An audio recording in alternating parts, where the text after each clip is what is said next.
ሰላም ሰላም የተከበራችሁ የተወደዳችሁ የትርንጎዬ አቢ ቻናል ቤተሰቦች በቻናሌ ውድ አድማጭ ተመልካቾቼ እንግዲህ ማስተር አብነት በኢትዮጵያ በቆየኝ ሕክምና ጨርሼ ወደ ውጭ ውጣ ተብያለሁ።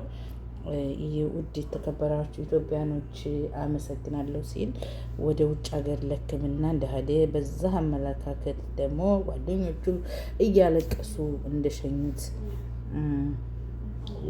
ያስተዋልንበት ጊዜ ነው እና የእውነት እውነት ለመናገር መመረጥ በዚህ ልክ መወደድ ደስ ይላል እና ሁላችንም የልባችንን ይሙላልን። ወይ ደግሞ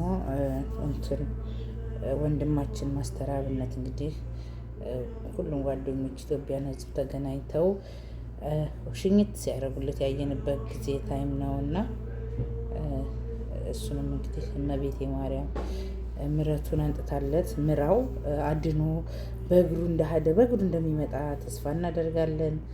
የኔ ውድ ከበራችሁ ኢትዮጵያኖች እና የተወደዳችሁ ኢትዮጵያኖች ሁላችሁም እግዚአብሔር ምሕረቱን ቸርነቱን ያንጣለት ለማለት እወዳለሁ።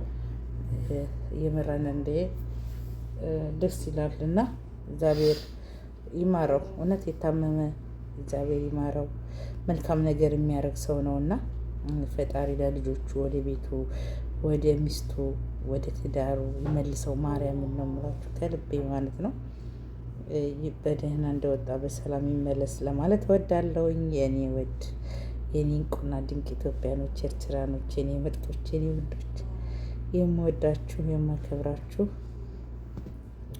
የሁሉም ሰው ምኞት ነውና በእርግጠኛ ነኝ ሰላም እንደሚመለስ ተስፋ እናደርጋለን። ሁላችንም የሰው ልጅ ሰው ያስባል እግዚአብሔር ይፈጽማል ነው የሚባለውና እንግዲህ በዚህ መልኩ ቆሞ ጓደኞቹም አዝነው የሰው ልጅ አይደለም ለሕክምና ስደት ስትወጡ እንዴት ነው አንጀት ይበላል አይደለም ውጭ ለሀገር ያህል ነገር ስትሄዱ ማለት ነውና አመሰግናለሁ ስላዳመጣችሁኝ የኔ